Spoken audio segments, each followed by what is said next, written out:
well yesterday. Your style is unorthodox.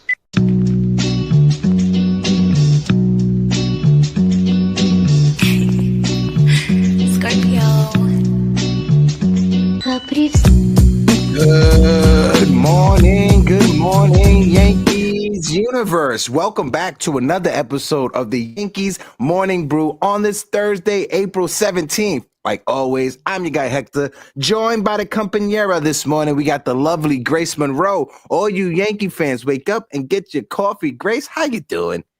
I am absolutely fantastic today, Hector. How are you? I'm doing good. The Yankees swept the Kansas City Royals. We're back to our winning ways. Aaron Judge is having a historic start to the season, and I get to talk Yankee baseball with one of the best co-hosts that are out there, Grace Monroe, the Yankee fan from down south. You say that's all the co-hosts. No, I say that mostly to you. Love you, Hector. XOXO, Gossip Girl. But yeah, I'm really happy today. Yankees fans, we are nothing if not dramatic and bipolar. A couple days ago, we were Oh yeah. we were complaining, and today we're on top of the world. Isn't that just the way that it is? But we swept the Royals. What more could you ask for? We had some great starts. I can't wait to talk about this game last night. Because we won the way I want us to win games. This is the formula that I want the Yankees to follow going forward, but we'll get into it. Yeah, no, we'll definitely get into it. Shout out to our good friend, That's Baseball, Erica. Erica, I love the new profile pic. Shout out to you. I meant to mention it to you. Shout out to Erica. Again, I was able to meet Erica this past Sunday, IRL, for the first time. Erica's awesome. Her husband's awesome. It was great vibes. If you guys didn't see the video with JC Escara, I put the video on the shorts feed, so make sure you guys go see that interview with Johnny Two Phones and JC Escara. Let's shout out the chat. One of the best chats that's out there on the YouTube world. Theo Nosebleed section will not be here this morning. He got to go to the dog. He got to go to the vet. But Theo Nosebleed, we love you. Our good friend Jonathan, Jacob Petruzzi, Tina's in the building, FL Diver, Nathaniel Crenshaw, Anna Marie. How you doing, Anna Marie? We have Gilberto Serrano in the building. Sorry if I butcher your name, Gilbert. I definitely apologize for that.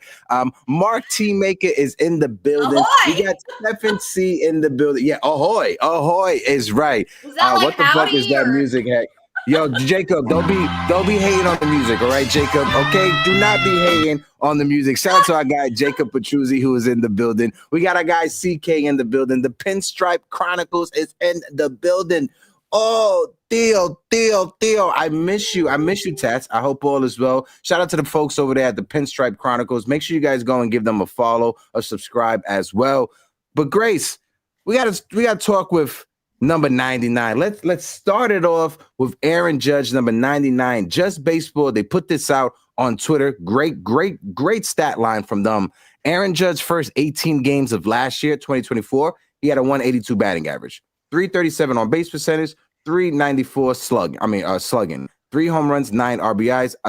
Even though he was struggling, he had a 109 WRC plus. The first 18 games of this season, Aaron Judge has a 409 batting average, a 519 on base percentage. And when you look at his slugging, it is 803, 7 home runs, 21 RBIs, and his WRC plus is the highest it's been in his career in this span of games at 270. Aaron Judge is him. Aaron Judge is that guy. He is El Hombre. Put some respect on number 99. Very cheap, 1 pound fish. All right, go, Grace. Y'all, Hector does not let me hear the drops before he does them. This is just as thrilling to me as it is to y'all. I mean, Aaron Judge is an absolute freak. What he's doing is a freak show. He's the best player on the planet. What more is there to say? I did see Cody Bellinger in his post-game press conference or post-game interview. He said Aaron Judge is the best player on the planet, and I was like, Cody. I love Cody. Cody is a real country name, by the way. But anyway, I digress. Aaron Judge had the greatest season that we've ever witnessed by a right-hander last year. Yep. and one of the greatest seasons that's ever happened for a right-hander. And he is off to a better start this year. It's absolutely laughable. It's absurd. It's common. I don't even know what to say. It's so crazy, mind-boggling to witness. I am just thankful that we get to watch him play baseball every night. I tweeted out a couple days ago, someday when I'm an old lady, I will be remembering these times. I will be nostalgic for the years that I watched Aaron Judge play baseball every day, because we're watching a legend, an icon. It's that it's that TikTok. He's a legend, he's an icon, he is the moment. Yeah, and listen, Anna Marie, she puts it in the chat. Shout out to Anna Marie, who says Judge might break his own record this year. When you look at the numbers he is putting up, shout out to our guy Li Yankee King, the only troll in the Yankee universe that I love and I admire is my good friend Li Yankee King. Li, I hope all is well, brother. But with the start of the season that he has gotten off to, hear me out, Grace. I can understand why Juan Soto is sad in Queens. I can understand why Juan Soto told the media, I don't have him hitting behind me. They're pitching to me different. It's not the same feeling. And then if you're Pete Alonso, you just got to be like, yo, bro, I'm having like the greatest start to my season over here. I can't get any flowers. If I'm Pete Alonso, right, and all seriousness, all jokes aside, we know they're going to pitch Juan Soto differently, right? We spoke about it on the last show.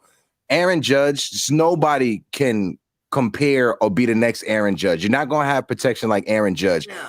But to credit, what credit's due to Pete Alonso, who is having the greatest start to his career. And if I was Pete Alonso, if I was Frankie Lindor, I know Juan Soto, shout out to Keith McPherson who said this, Juan Soto is like a baseball robot, right? He was programmed to tell the truth and to give honest answers.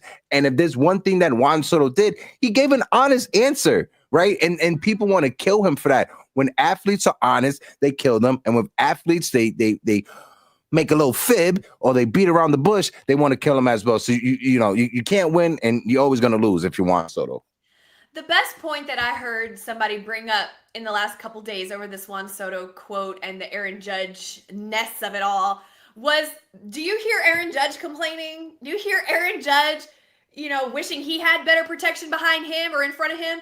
That man has never had protection behind, well, I shouldn't say never, hardly ever had protection behind him in his entire career. Giancarlo Stanton definitely gave him some protection from time to time. Unfortunately, we know Giancarlo's been fighting injuries and slumps, but when he's there, he gives Aaron Judge some protection. But for the majority of the time, Aaron Judge has no protection behind him. And I love Jazz Chisholm Jr. I love him, but he doesn't give Judge protection. And Juan Soto was only there for 1 year to protect Judge in front of him. He still got intentionally walked so much last year. And now that Juan Soto's gone, do you hear Aaron Judge out there wishing he had somebody else in front of him or saying, well, this is an excuse for why my numbers aren't so good? Like, Aaron Judge stands on business. It doesn't matter who's in front of him, who's behind him. Last night, they intentionally walked him, and he still hit a single, a double, and a home run. It's crazy. Yeah. Again, Aaron Judge, he's on fire. He's hitting over 400. He is having one of the best starts to a season. And when you look at the names that people compare him to, I saw it last night. I was just trying to find it on Twitter. Through the first 18 games, he's in a class with Lou Gehrig. He's in a class with Mickey Mantle. He's in a class with Alexander Rodriguez A-Rod, right? That's the class that Aaron Judge is in right now. And I think people keep on leaning back and looking back at the World Series in that fifth inning. And I understand it, right? It's still fresh in our mind. We've seen Judge have amazing regular season runs. We've seen Aaron Judge hit 62 home runs in the season, 50 home runs last year. We've seen it. But what we haven't seen is this version of Aaron Judge. This version of Aaron Judge looks completely complete. He's going. He came into the season with a chip on his shoulder. He's on his revenge tour. I said it when we first started the season with the Yankees Morning Brew. Aaron Judge is on his revenge tour, and I cannot wait for us to get back into that postseason so Aaron Judge could prove everybody wrong. Period. I saw yesterday Aaron Judge leads the Major League Baseball. I said the Major League Baseball. Oh, God, y'all just let it slide. Aaron Judge leads Major League Baseball in 4 offensive categories. Average. First of all, average. First of all those people out there who say, oh, Aaron Judge only hits home runs. He doesn't hit for average. Go argue with the wall. Yeah. Average, on-base percentage, slugging, duh, and OPS. He leads Major League Baseball in all 4 of those categories. He also, let's not forget, gives Gold Glove level defense in the outfield. He needs a Gold Glove. I think he's suffered because he's moved around in his career out in the outfield, and not suffered his play has suffered, but suffered from winning a Gold Glove because it's harder when, I don't know. I hope he wins a Gold Glove soon. He definitely deserves it. He is dependable out there. I mean, when there's a ball hit to right field and he's out there, I feel totally comfortable. When the ball is hit out there, I know he's going to be there. I mean, he is Captain America. And I want to bring this up because I saw Jeff Passan on a podcast. Jeffrey Passan? You talk about Jeffrey Passan? Yeah, and I respect Jeff Passan for what he does. He only reiterates or puts out things that he knows to be true, and therefore when he tweets something, it is gospel. It is the truth. It's the Bible. It's what we look to as true rumors or true trade talks or true news, right? And for that, I do respect him. However, he is a Yankee hater, and I know this. He is a Cleveland Guardian fan. He is bitter against the Yankees. He is biased against the Yankees.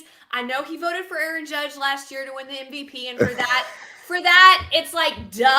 Duh. There shouldn't have even been a vote because it was obvious. However, I saw him on a pod yesterday, and they asked him about the Juan Soto comments and what he thought. Was it ridiculous that Juan Soto said this, or should he not have said this? And he was like, no, obviously Aaron Judge is the best hitter in baseball. And they went on to say, who's the best player in baseball? And he said, unequivocally, oh, Bobby Witt Jr. And I was like, you know what, Jeff? I'm done with you. I'm absolutely done with you. I wanted to at him last night when I'm watching this greatness in Aaron Judge right in front of Bobby Witt Jr., by the way. And I'm like, the disrespect on Aaron Judge's name. Yeah. It is absolutely inexplicable. I don't understand. Jeff Passan seems to be such an objective type of guy, but when it comes to the Yankees, y'all just know he hates the Yankees. He'll never come out and say that, but he does. I just know it. And he is biased against the Yankees. A lot of reporters are, and that's why Aaron Judge doesn't get the respect that he deserves from Jeffrey Passan, who said that Bobby Witt Jr. was a better player than Aaron Judge. Give me a break. Yeah, I just got to say, shout out to Erica, who says Aaron Judge is our modern day version of Mickey Mantle. Absolutely. I am blessed to be able to say that I've watched Derek Jeter and I watched Aaron Judge play for the New York Yankees. That's one thing that I could say in my lifetime. I was able to watch both of them. Yeah, we got A-Rod, Bernie, everybody else. But to say that I watched one of the greatest shortstops of all times and Derek Jeter, and one of the greatest right-handed hitters of my generation, and Aaron Judge. Right now, Aaron Judge is the best hitter in all of Major League Baseball. Bobby Witt has the potential, and I'm just be honest with you, he has the potential of being the best overall player in baseball. It's kind of like, you remember when Mike Trout first burst onto the scene. Grace, you remember that? And at the time, Miguel Cabrera was winning triple crowns left and right, being the best hitter in baseball, but people kept voting Mike Trout MVP over Miguel Cabrera because of the defensive metrics and all this, that, and the third. That's how they're viewing it with Bobby Witt and Aaron Judge. Aaron Judge, pound for pound, best hitter in Major League Baseball, is killing it right now. But when you look at Bobby Witt Jr. and you add the speed, that's an A+ speed, his glove, that's the different measures that people put. I still put Aaron Judge ahead of him because I'm a Yankee fan, obviously, but Bobby Witt has the potential one day of being the best player in baseball. Right now, I don't put him ahead of Judge. Judge is still leading in my opinion, but one day that could happen. We need to see Bobby Witt do what he did last year, 2 years in a row, because we've seen it from Aaron Judge. We've seen Aaron Judge season and season win multiple MVPs, beat his great player. We need to see that from Bobby Witt Jr. Now, when it comes to talent, this is where it gets spicy, right? And this is where people hate me for this. When it comes to talent, overall talent, I feel the greatest talent in Major League Baseball is Fernando Tatis Jr.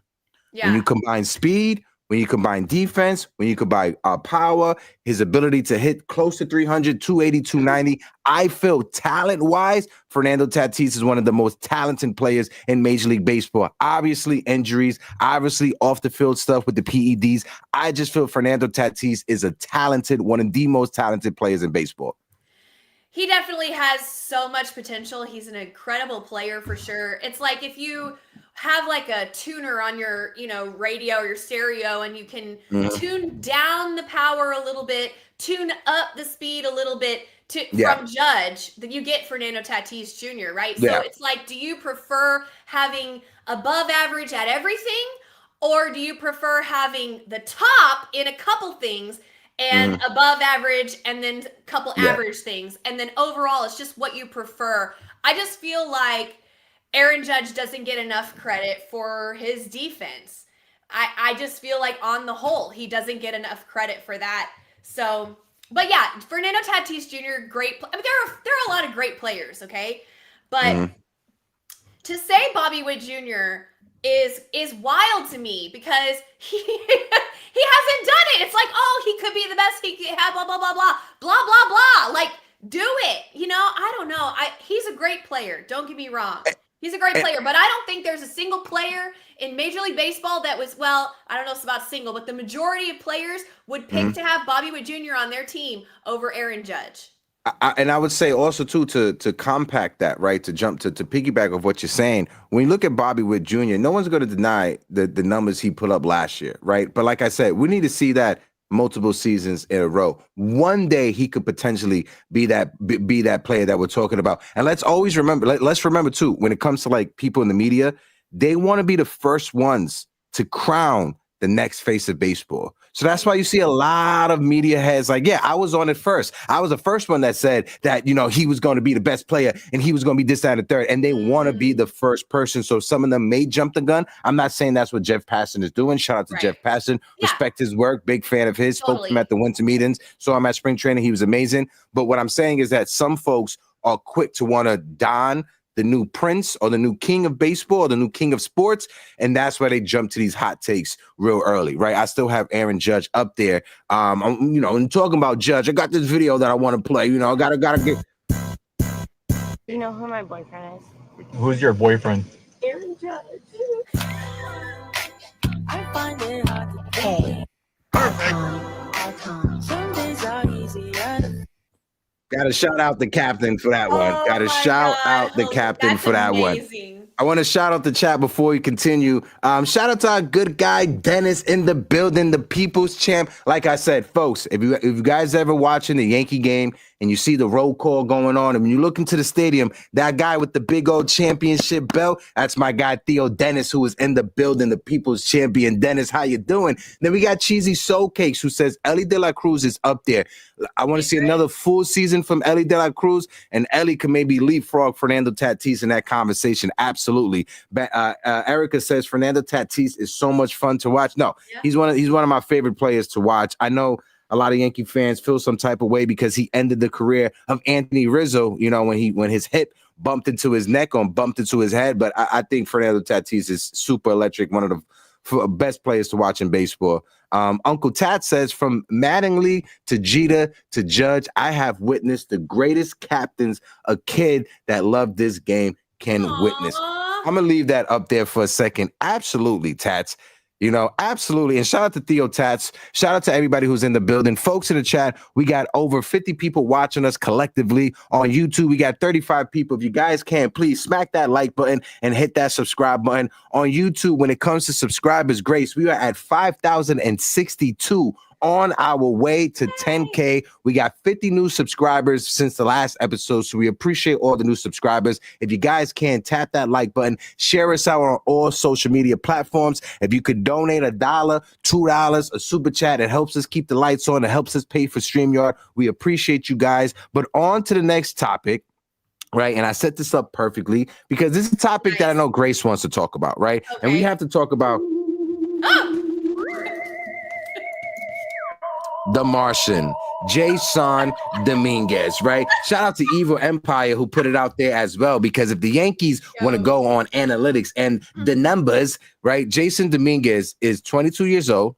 He's currently leading at his position when it comes to defensive runs saved. I'm sorry, he's leading his position in defensive runs saved. Granted, they always take him out of the 7th inning for defensive replacement, but that don't matter. He's still leading in his position. He has a 134 WRC plus as a hitter, and for some reason, people want to keep calling this young man overrated. Grace, I'll toss it over to you. Let's get your takes. And shout out to Spinning Mantis in the building. My guy, Spinning Mantis. He had such an incredible game, which we talked about last time. 9 catches in left field. I think that was Monday. God, I can't remember. I'm bad with the dates, y'all. But game before last, whatever that was. And they still took him out, right? And we were talking about it on our show about stop taking him out, let him grow, let him have a chance from the right side, right? Because they substituted Cody Bellinger in for his last at bat, and then Cody went to left field for the 9th inning. And day before yesterday, he made that incredible go-ahead RBI double, right, down the third baseline that from what side, Hector? From the right-hand side of the plate. Oh, yeah, from the right-hand side of the plate. And, yeah, he's got a lot of growing to do. Hold on, wait. Grace, hold on 1 second.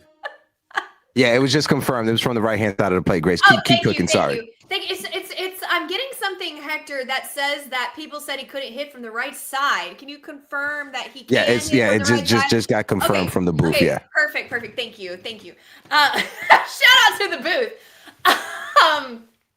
Y'all, let me take these off. I gotta be serious right now. So he hit that go-ahead RBI double, right, down the third baseline. Everybody was screaming. He got hit in his face with his helmet. He's goofy, y'all. If you didn't know this about Jason Dominguez, by the way, if you haven't been following him that closely, let me tell you, this kid has a great sense of humor. He's goofy. He is silly. He is so adorable, lovable, humble, friendly, just a wonderful, wonderful kid.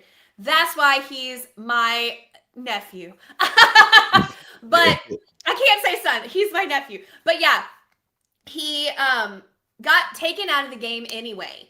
Of course, everybody was like, are you serious? He just put us ahead with a hit from the right side and you still took him out of the game. Well, it came out later that supposedly, if you believe the front office, if you believe Aaron Boone and all that stuff, that he lost a contact or 2 contacts, and that's why he was taken out of the game. So I don't know how to feel about that.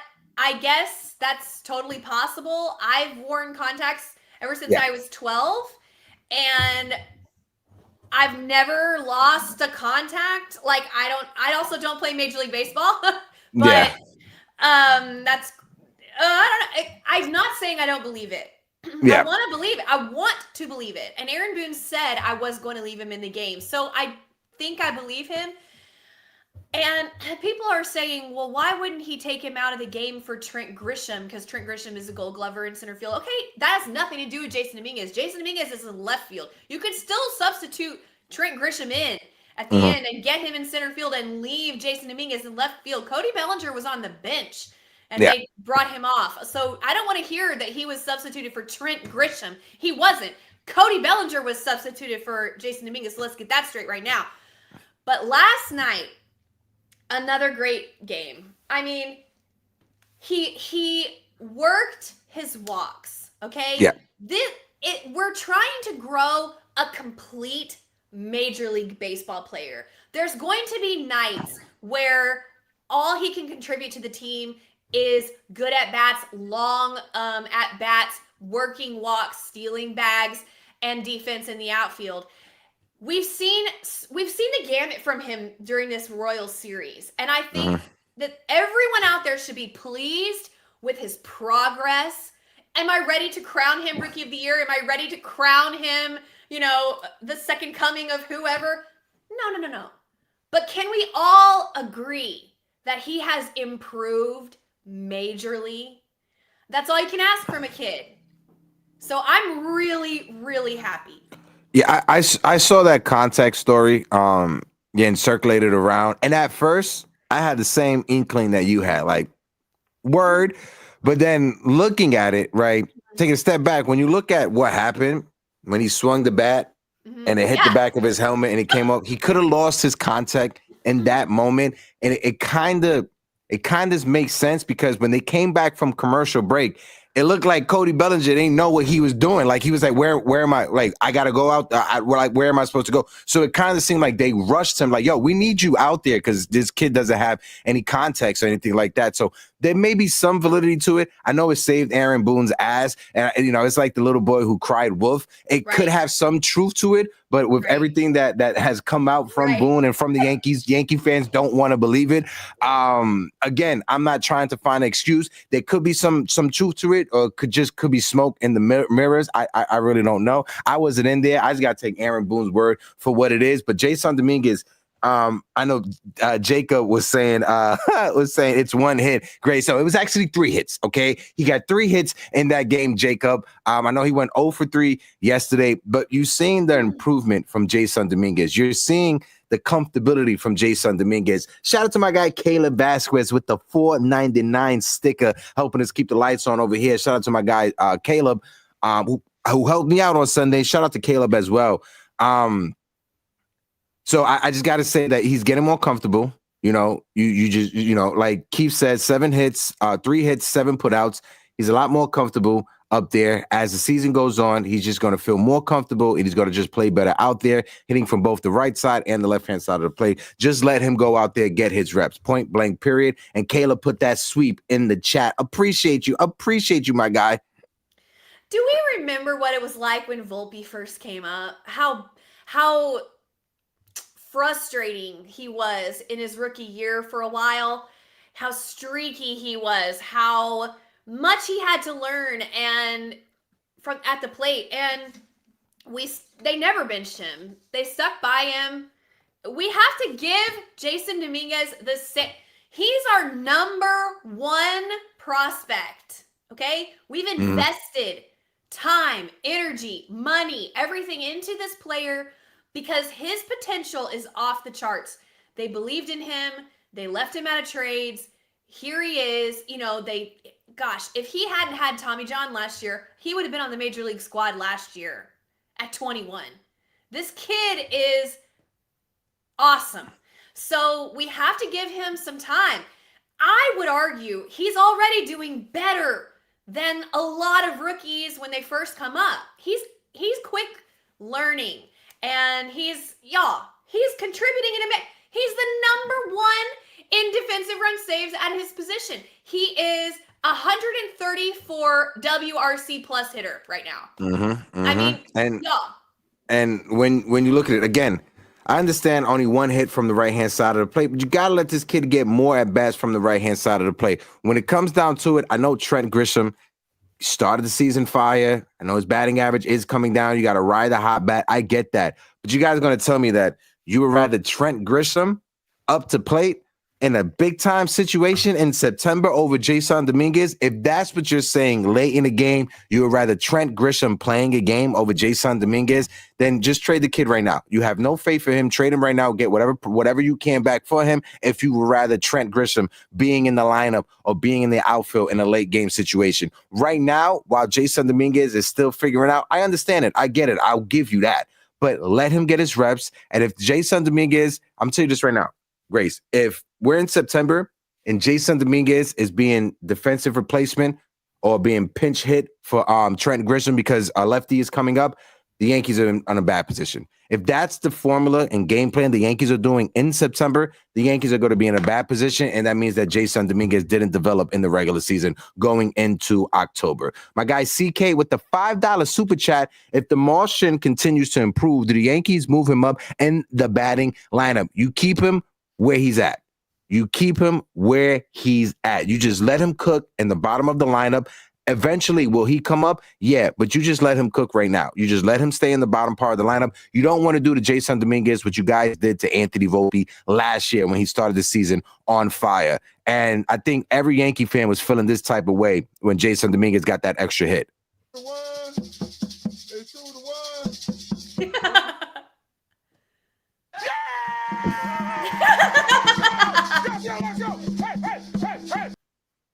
Shout out to Joe's McFly. Yeah, big fan of Joe's McFly. Yeah. I need more Joes. I need more Joes in my life. He's great. I love his energy. I agree with his takes so much. I just love him. Yeah, I love the Dominican flavor of that clip. That's great. But last night, if I can segue. Go ahead, segue. Is the way, like I said earlier, that I want the Yankees to continue to win ball games going forward this year. That game last night, let it be the blueprint going forward. And let me tell you what I mean by this, Hector. What I mean by this is we had a solid start by our starting pitcher. It wasn't Cy Young material, okay? But guess what? Our rotation doesn't have Cy Young winners, minus Max Fried, okay? Max Fried should win a Cy Young and should get a Cy Young. Hope he does someday. Maybe this year. Maybe, who knows what. But the rest of our rotation, we cannot count on them giving us a Garrett Cole level start. We can't. So what I'm saying is last night our starter allowed a few runs, right? Kept us in the game though. Okay, so check right there. Then what we did was we put together strings of hits, okay? Now we did strand the bases loaded twice, which sucks. I don't like that. We have lots of room to improve there. However, we had singles, doubles. We had only one home run all game.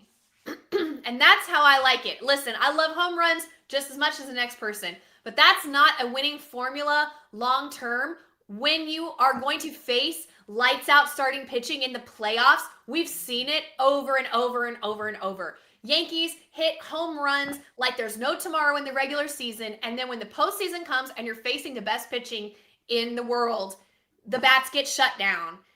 I'm looking at you, 2022. I'm looking at you, excuse me. So last night we had Volpe hitting a 2 RBI double to get us our first 2 runs of the night. I loved it. Traffic on the base paths, coming around, coming home. I loved it. Then we were working walks and we had a solo home run by Aaron Judge. This is what I'm talking about. What do you think, Hector? Am I crazy? This is a consistent formula where you're getting, we had a double by Belly too, right? Mm-hmm. But it was like you're getting production from all parts of your lineup. Yep. And you're batting around, you're working walks. It's a team effort. This is a winning formula of baseball that can take them the whole way. I just want to say shout out to my guy Froggy in the building who says, we saw last night Francisco Lindor was named captain of Team Puerto Rico. Judge is captain of Team USA. Who do you predict would be the captain of the Dominican Republic team? That's going to be Jose Ramirez. Jose Ramirez is going to be the captain of the DR team. He is the more veteran, seasoned player that is in that lineup. They respect him. They respect Jose Ramirez tremendously, from Fernando Tatis, Juan Soto, Vladimir Guerrero Jr., and my prediction it will be Jose Ramirez. But no, to your point, Grace, when you look at last night's game, and also we was able to notch that win with Fernando Cruz getting a 2-out save and Mark Leiter as well. Right. Yes, we gotta bring that up. We didn't use any of our big dogs. We didn't use Weaver. We didn't use Williams, and we're going into a full game series against the Tampa Bay Rays. But to your point, if the Yankees are able to win games like we won last night, that's the formula you need. And I'm gonna tell you this right now. If Juan Soto is on the New York Yankees in right field last night, he doesn't make that play Cody Bellinger made. That game is tied going into extra innings. Juan Soto does not make that defensive play that Cody Bellinger made last night. And shout out to Cody Bellinger for a tremendous play defensively. And, I'm just happy Cody's a Yankee. I'm just happy with this new look, this new version of the New York Yankees. I know the Yankees struggled out of the gate, but let's be real. Every other team in the American League has struggled out the gate. Nobody has looked tremendously on fire to start the season. So it's good that the New York Yankees got off to the start because everybody else got off to the same start, and now the Yankees could rewrite it. We had Clarke Schmidt give up 3 runs. He looked good coming back. I want to highlight Clarke Schmidt as well. But Uncle Tats with the $9.99 super chat, helping us keep the lights on over here. The substitutions with Dominguez and Grisham, is it a big deal now? If we still see it in June, then it's a problem. No, absolutely, Tats. But Grace, to your point, what's your thoughts about the bullpen? How they ended the game? Excuse me. I was so happy for Fernando Cruz. He is such a love, and he wanted to be a Yankee. He's so happy to be here. So happy to be a Yankee. You know, us Yankees fans, we just eat that shit up. We're like, oh yeah, they always want to be a Yankee. Y'all, don't clip that. So embarrassing. Anyway, the way that he wanted to stay in the game, they were even commenting on it on the broadcast, how they could tell, how David Cohn, as a pitcher specifically, could tell that Cruz was giving it extra gas. He didn't want them to take him out of the game. He wanted to get his first career save so badly. And when they interviewed him after the game, he said, it was so important for me to let the rest of the guys rest because we're going into a lot of games and they're tired. And yeah, we got the win. Ultimately, that's what I want for my team. But it was so important to me to let the bullpen rest. What a team guy. What a incredible thing to say when you just got your first career save and you're in there talking about how it's a contribution to allowing your other teammates to rest. Man, that went so far with me. I absolutely love Cruz. Obviously, he's got filthy stuff. I love what Matt Blake saw in him and told him, no, we want you to throw that more all the time. Throw it all the time. And I think it's a changeup, right? That he throws that's so dirty, I think. Is it a slider? I can't remember. It's Mark Leiter has that curveball, that breaking pitch. I mean, Cruz. No, it's a splitter. Yeah, I'm sorry. I thought you were talking about. Yeah. Okay, yeah, but yeah, I've seen him grow just from spring training, and it's all about confidence. It's all about being a part of a squad and a team who believes in you and you believe in them. You can see it before our very eyes. He's even better than what we saw in spring training or what we saw with the Reds. In my opinion, I love where he's going. Mark Leiter Jr. also has kind of low-key been a dependable arm out of the bullpen. I know people have a lot of mixed feelings about Mark Leiter Jr., but overall, I kind of like him. I'll never forget that he was there for us in the postseason when he originally was left off the roster. Hamilton got injured. They called him. He flew up, and he was nails for us in the postseason. I'll never forget that he did that for us in the most high-leverage, high-pressure situation. So, overall, I'm really, really happy that we had these guys able to step up when Weaver was unavailable, when Williams was unavailable, and we got the win. Yeah, and there's a guy named Jake Cousins who's supposed to be coming back. I don't know when he's coming back, and then we got Jonathan Loaizaga who's supposed to be coming back as well. Yes. Listen, Fernando Cruz, and this is when I get frustrated as a Yankee fan, right? Because some Yankee fans, I don't want to say majority, some Yankee content creators, I don't want to say the majority, whenever Brian Cashman makes a move that they do not like, they are quick to throw him underneath the bus. They are quick to be screaming from the rooftop how stupid he is, how bad of a GM he is. He needs to be fired, this, that, and the third. It was because of Skip Michaels that we got the champions in the 90s, not because of Brian Cashman. When Brian Cashman flipped Jose Trevino for Fernando Cruz, who looks like a steal. That splitter is one of the sickest splitters in all of Major League Baseball. You saw the whiff weight that he got last year off of his splitter. I think with Matt Blake, I think with the Yankees pitching factory that they have, I think he's found a new version of himself. I like what I'm seeing out of Fernando Cruz. And on top of it, he grew up a Yankee fan. This is where he wants to be. He wants to be wearing those pinstripes, right? Again, shout out to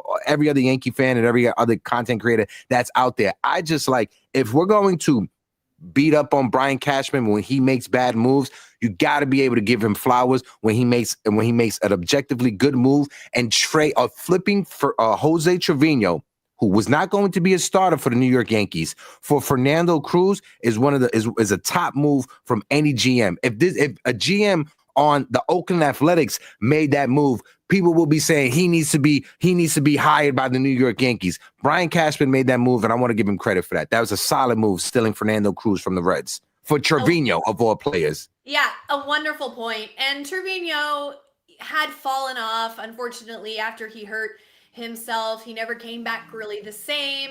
Texas boy. And I grew up a Yankees fan as well. Loved playing for the Yankees. I do think he's a fan favorite. He definitely will always have a place in our hearts. But that was a move that was shrewd and, like you said, was an incredible move to provide us a bullpen arm that can come out, that can get out lefties, that can get out righties, that could save games if Williams is not available. I mean, they saw something in this guy and this man, he's older. They were able to acquire him for what was going to be our backup catcher. You make that move every day. It was a great move. So great point by you, Hector. It's just like a few years ago when he was able to flip Mike Tauchman, who was our fourth outfielder, for Wandy Peralta, who was a solid, reliable arm in the bullpen for several seasons for the New York Yankees before he got burnt out as well, right? So you gotta give credit where credit's due. I'm the first one. If we're gonna beat up on somebody, we beat up on somebody. But when somebody needs to get some credit, you got to give them credit when credit's due. And like Erica said, I gotta swallow the crow when it comes to Mark Leiter Jr. and his 90s goatee. He's been really good lately. No, absolutely. Credit to Mark Leiter Jr. And we look at that mustache, my man looks like he's like a speech therapist in the hospital. But shout out to Mark Leiter Jr. last night. He came in, he pitched the inning in the third. He got 2 strikeouts. And I know he gave up that home run against Eugenio Suarez, but ever since giving up that home run to Suarez and the Arizona Diamondbacks, Mark Leiter has been money. And hopefully this is the version of Mark Leiter we see, not the one that we saw versus the Diamondbacks. You know what I was going to say just real quick about Cruz and also Leiter and really all of the bullpen arm and starting pitcher acquisitions. You could make an argument if you're a Brian Cashman hater. Oh, well, that's actually Matt Blake. He's the one who finds these guys. Well, guess what? It has to go through Brian Cashman. And there are plenty of general managers in sports who don't listen to anybody. But Brian Cashman, at the least, you could say, listens to his staff, trusts his staff, and that is crucial. That is crucial to being a good general manager. So I just wanted to say that point to anybody out there who's saying, it's actually Matt Blake. Well, it's ultimately Brian Cashman. So he listens. And that's good. It's what you want. Yeah, of course. I want to shout out the chat as well. Mark T. Maker, who says all his moves this offseason were excellent, and the lineup is more balanced, 100%. And I think another takeaway that people aren't saying, when he made these moves in the offseason, trading for Cody Bellinger, trading for Fernando Cruz, trading for Devin Williams as well, he brought in 3 top guys that are contributors to this roster, to this lineup. he did not trade anyone from the farm system. He traded from his major league depth. He flipped garbage, and he got those guys here. We flipped Cody Petit for Cody Bellinger, and Cody Petit got waived by the Chicago Cubs. We flipped Nestor Cortez for Devin Williams. We flipped Jose Trevino, who was our backup catcher on the outskirts of being the third catcher in the Yankees depth chart, for Fernando Cruz. I think it was a solid offseason by Brian Cashman and his front office and his minions that are up there with the calculators. People want to talk mess and shit on Brian Cashman and his gang of nerds and their calculators, but it was his gang of nerds and calculators that came up with this damn torpedo bat for Anthony Volpe and for Jazz Chisholm. And you see the improvement on Volpe. Yes, Jazz, he's fallen in love with the home run, but you see that it's actually working. Granted, torpedo bat, that technology has been out for some time now. But when it comes to making sure that you got the right specific one for Anthony Volpe and the right specific one for Jazz Chisholm, that you got to give credit to the nerds and the calculators. Shout out to the nerds and their calcs. I want to run into Marty McFly and be like, let's jump in the time machine and go back and change who Juan Soto signs with, just so I could see what I forgot Paul Goldsmith. I'm sorry. I forgot Paul Goldsmith, who's hitting 360. Yeah. Paul Goldsmith, who's hitting 360 as a leadoff hitter for the New York Yankees. Mark, thank you so much. I feel horrible for leaving out Paul Goldsmith. Sorry, Grace. I got a little excited. I'm sorry. No, you're good. Well, anyway, I want to say something about Paul Goldschmidt after I'm done, but I was just saying, I want to see what the offseason would have looked like had they signed Juan Soto, because we know we wouldn't have had the same team that we have now.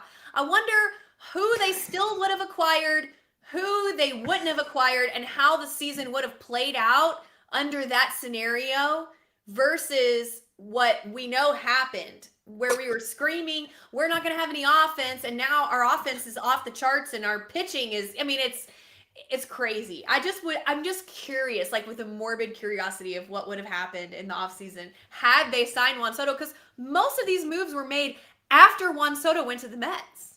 Yeah. Before Juan Soto went to the Mets, we signed Grisham. We picked up Weaver's option. Mm-hmm. I don't remember any other moves before Juan Soto signed with the Mets. Yeah. But yeah. The only move that I really it was no moves. They were just minor moves when it comes to moving people around on the 40-man roster. But the Yankees were waiting. Juan Soto was their priority. Right. Once the Juan Soto situation, they pivot immediately to Max Fried. Immediately they pivoted to Max Fried. And there was rumors that came out that the Yankees actually engaged in conversations with Willy Adames before even engaging with Juan Soto on a contract conversation. So I wonder if the Yankees already had it in their head that Juan Soto was going to go, and they pivoted to Willy Adames as their number one option. And the fact is, apparently, according to the rumors, the Yankees offered Willy Adames a 5-year deal. The Giants, they got Willy Adames because they gave him a 7-year deal. So make with that what you want. Hector, I heard that when we were playing the Giants, they were saying that Adames wanted to come to the Yankees, that they were talking, and they made it clear that they wanted to sign him, but they wanted to wait for Juan Soto. Yeah. Mm-hmm. And Willie was like, I don't want to wait. I want to know. I want to get a house. I want to move. I want to all that.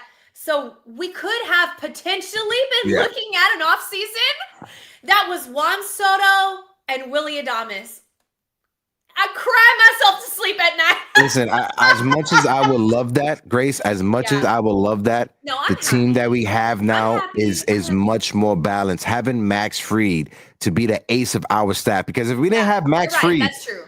We don't have an ace. We don't have a number one, because Garrett Cole is done for the season, right? He's not coming back into the middle of next year if we're lucky, right? That's so we needed to get Max Fried, right? Flipping Nestor Cortez and bringing in Devin Williams. We needed an extra bullpen arm. I know a lot of Yankee fans aren't in love with Devin Williams. Just give him time. He's going to find himself, right? And look at Paul Goldsmith making $12 million a season. But there was a comment here from Mark Teamaker who said, if we could have gotten Gio Urshela, man, I think that's one guy that every Yankee fan wanted to see. We wanted to see Gio Urshela back in pinstripes. But shout out to Gio Urshela, who's killing it with the Oakland Athletics, with the Athletics. Miguel Andujar as well is killing it with the Athletics as well. They're having an amazing start to the season. Yeah. Tyler Soderstrom in the Athletics, their farm system right now. I know everybody's talking about Aaron Judge, but in the minor league system, there's a first baseman by the name of Nick Krutz for the Athletics who is killing it right now. He has more home runs than Aaron Judge. I know he's in the minors. I know he's at AAA, but he has more home runs than Aaron Judge and Tyler Soderstrom, I think, combined at this point. He is killing it down there. And that's a guy that when the Yankees missed the postseason and Aaron Judge got injured, and I was saying the Yankees should tank and get a draft pick. That's the guy that I wanted the Yankees to get. Wow, that it would have been crazy if the Yankees would have did that. Erica said, if D. Will finds himself and Lasagna comes back, is what he was in 2021, that's going to be ridiculous, 7, 8, and 9. And I think that's why it is important for the New York Yankees to get Devin Williams to pitch like Devin Williams, right? Because if Devin Williams is our closer and you move Luke Weaver as the setup guy, Luke Weaver would be the best setup man in all of Major League Baseball. And the fact that Luke Weaver can go multiple innings, we saw it last week. He pitched 2 innings and then he passed the ball off to Devin Williams for a solid save. If that's the formula for the New York Yankees in the postseason, you got a solid 7, 8, and 9 punch, especially with Loizaga coming back. Tim Hill has looked awesome as well. Yeah, go ahead, Grace. Devin Williams looked a lot better in his last outing, and I saw some things that really encouraged me as a fan to calm down a little bit about Devin Williams. I saw a little more of the dog that I like to see in my closer. A little bit more roar, a little bit more punch out, He didn't walk anybody. That's all I ask. That's really all I ask. I have post-traumatic stress from Clay Holmes walking the ballpark and giving up, blowing saves.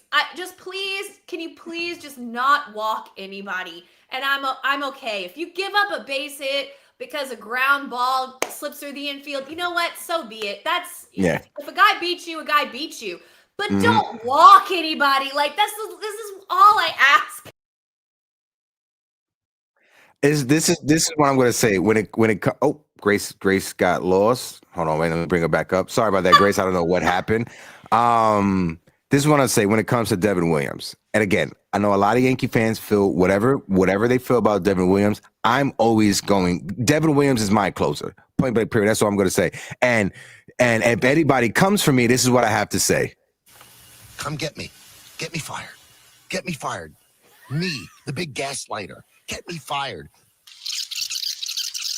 Shout out to Michael K for that one. Michael K, let me tell you, Michael K is an Aquarius. And as an Aquarius, I can tell you, he doesn't give a fuck. He does not care. He doesn't care at all. He's just himself. And he doesn't care. You know who else is? Hold on, wait. We got Theo Nosebleed section in the building. Oh. Nosebleed is in the building. Did you mute Grace with a timeout? No, I didn't. Sorry, Grace. Jazz Chisholm Jr. is an Aquarius. Another guy who just doesn't care. He is himself, and everybody can deal with it. I'm an Aquarius. I live in Texas my whole life. I love the New York Yankees. I don't care. If that confuses you, deal with it. I'm just myself. I don't care. So get you an Aquarius bestie.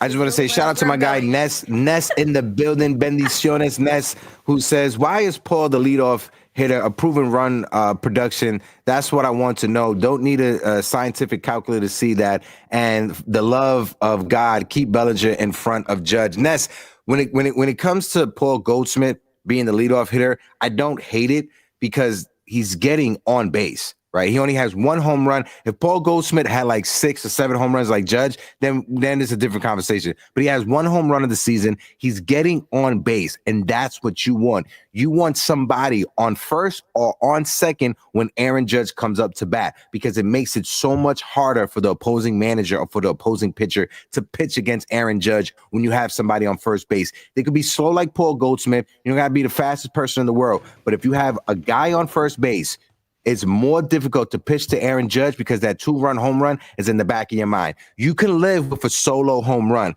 but if Aaron Judge has guys on the base when he's hitting home runs, it's a problem for the opposing manager. So I'm not 100% hating on the Paul Goldschmidt as a leadoff hitter. What about you, Grace? You know, when I love having Paul Goldschmidt there is when the lineup flips over and we need somebody who can be a consistent situational hitter and give a professional at bat. If he's got anybody from the bottom of the lineup on the base paths, he can bat them in, and he has been batting them in. That's when I really love having Paul Goldschmidt there. I absolutely love him. If my life was on the line and I had to pick a Yankee to get a hit, no matter what situation, I might pick Paul Goldschmidt right now. He is so dependable to me. He can put the ball the other way. He reads the outfield. He just drops in hits. That's all he does. He just drops in hits.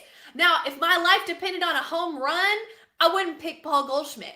But if my life depended on somebody hitting a single in any situation against a lefty or a righty, I might pick Paul Goldschmidt. He's that money right now. So, Yeah. No, I want to say shout out to my guy CK in the building. First and foremost, this past Sunday when we was at Mama D's Empanada, you guys know Frank Luna, our good friend Frank Luna. For those that are in the Yankee space, you guys know that our guy CK is a Luke Weaver fan. CK interviewed Luke Weaver. He met him at Woodbridge Brewing Company. So our good friend Frank Luna, he met up with Luke Weaver and he got CK a signed autograph card from Topps autograph card from Luke Weaver that said to CK from Luke Weaver. So shout out to Frank Luna for getting that. That was a special moment. Shout out to my guy CK with the $5 super chat who says, I'm not panicking about the airbender. We're less than 1 month into the season.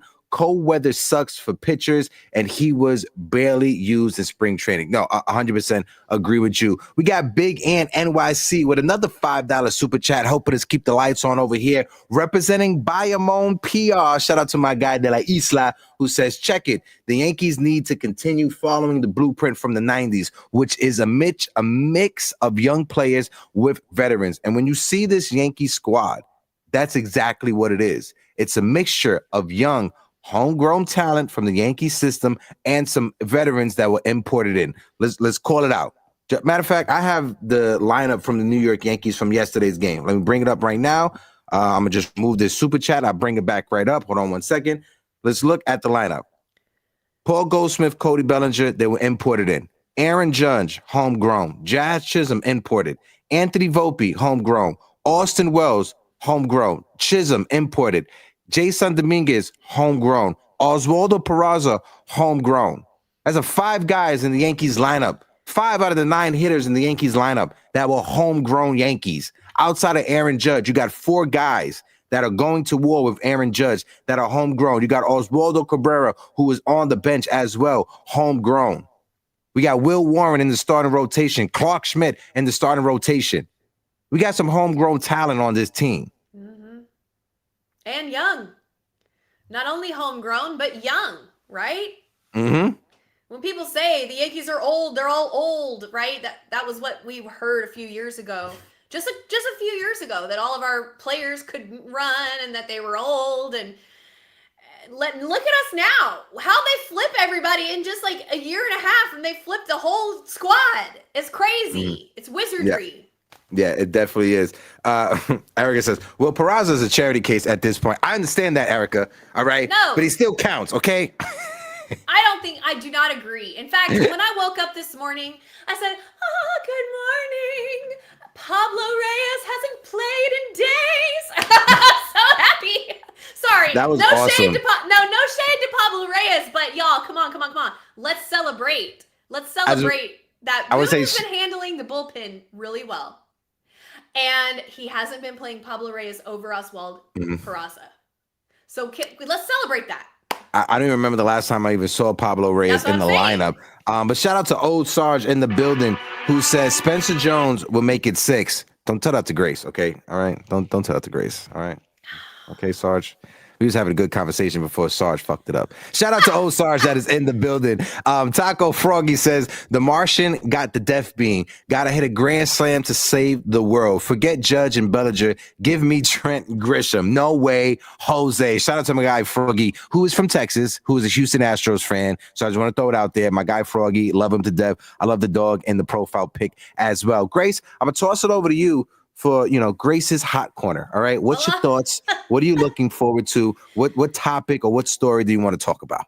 I don't know. All I want to say right now is I don't hate Spencer Jones. Let me just clear this up right now. I am not a Spencer Jones hater.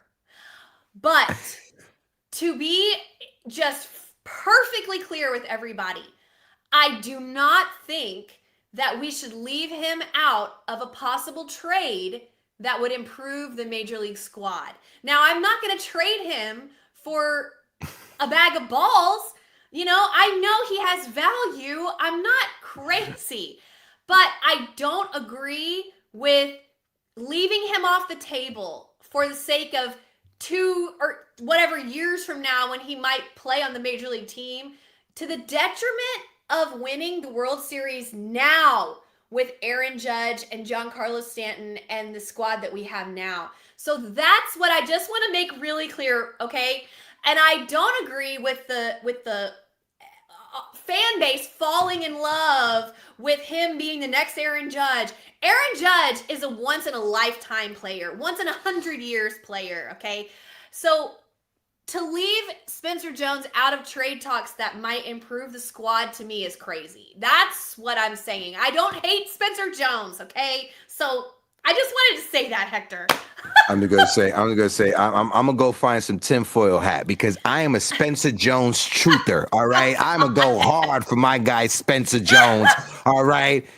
Yes, he wore number 66 in spring training. It was 99 upside down because he hears the comments from the outside. No, listen, at the end of the day, I want this team to get to the World Series and I want this team to win a World Series. If there's a player, and you're going to like where I'm going with this one. Okay. If there's a player that is out there that's available for a trade, and if the New York Yankees can get him, you go out there and get him. One player that I have in mind, he's on Cleveland, and Cleveland's struggling right now. And I'm on the sideline rooting for the Guardians to keep on losing because when it's time for the Guardians to hit that rebuild button, when it's time for the Guardians to start trading players away, there is one player that I want for our team, and his name is Jose Ramirez. Oh my Trade God. Spencer Jones, trade whoever you got to get in order to get Jose Ramirez. Mark T. Maker, you right there with me, baby. That's why I'm low-key on the sideline. I watch the Cleveland Guardians and I root for them to lose every game because I want I want the Guardians to hit that rebuild button, and I want J-Ram wearing the Yankees pinstripes, point blank, period. Chris, I know Zach Gallen is nice. He's awesome, but he's no J-Ram. Anna Marie gets it. We need J-Ram in the building. Folks, I dropped the open link in the chat. If you guys want to come up to have a conversation with me and Grace for the next like 15, 20, 30 minutes, you're more than welcome to come up. Just always remember, we got to be respectful, right, to the terms and services to YouTube, right? Be respectful. If somebody is in the middle of giving a take, do not interrupt. Allow them to finish because the same time will be given to you. Basically, don't be an a-hole, all right? We're trying to have good baseball conversations. And we got our friend Erica backstage. Erica, let me get a thumbs up. Let me know if you're ready to rock out. And then I got Froggy I'll bring up in a second as well. We got our friend Erica. Erica, that's I baseball. give you a thumbs up. Oh, I could have swore I saw a thumbs up. I'm so sorry. Sorry, God. Thank God you weren't digging up your nose or some shit like that. Sorry, Erica. What's up, guys? How are you? Chilling. How you doing? I'm good. I'm very excited that they got the sweep last night. Yeah, I'm just glad. I feel like the home runs are about to come in groups right now with the games in Georgetown Brenner Field. I really do. I think also Aaron Judge is about to hit like 3 home runs in the series. So I feel like we're gonna really see the power of this lineup show up. Okay. Well, listen, my you hear the conversations about like the lineup, the starting rotation, Clarke Schmidt. What was your thoughts on Clarke Schmidt? Because outside of Max Fried, our starting rotation, our starting pitchers have been basura. To see Clarke Schmidt go 5 innings or whatever he did, only give up 3 runs. What was your thought on Clarke Schmidt's return? Well, like Grace said earlier, it was just a start that we needed, right? When you compare it to the starts that we were getting, the the Carrasco start prior to the one this series, the Stroman start. It's exactly what we needed. But I actually didn't get to watch the beginning of yesterday's game. I tuned in, I think, in the sixth because I had PT, and I still actually haven't even watched any of the like the detailed at bats and the pitching. So I didn't see what exactly he looked like. But I saw the stat line, and I was just glad that he was able to work out of some situations and only allow 3 runs. So it it from what I watched of the game, it looked good.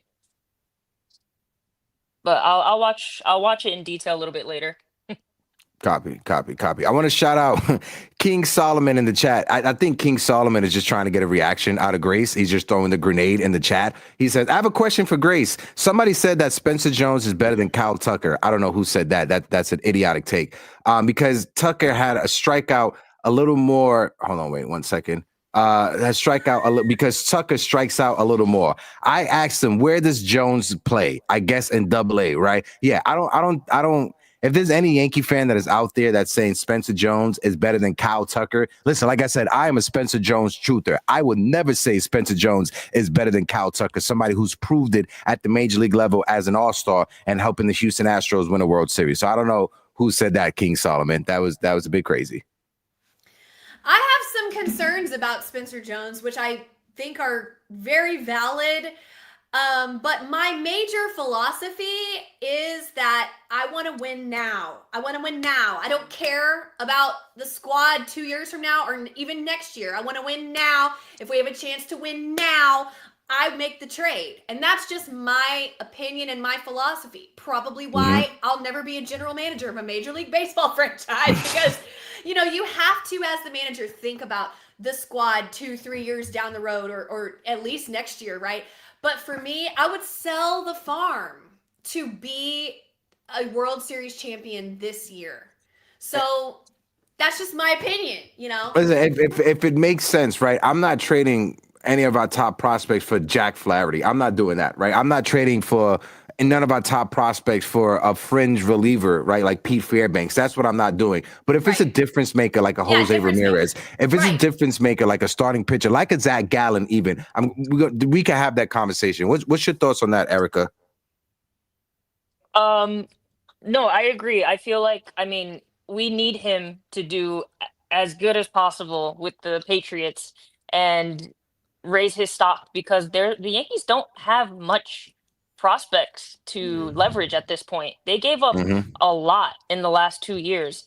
And yeah, so Spencer Jones is kind of like we're holding on to him for the right move, like you said. And I think that's going to be for a starting pitcher because I think that the Yankees are going to need this. I don't know if you guys heard, but Luis Gil, he got set back on his rehab.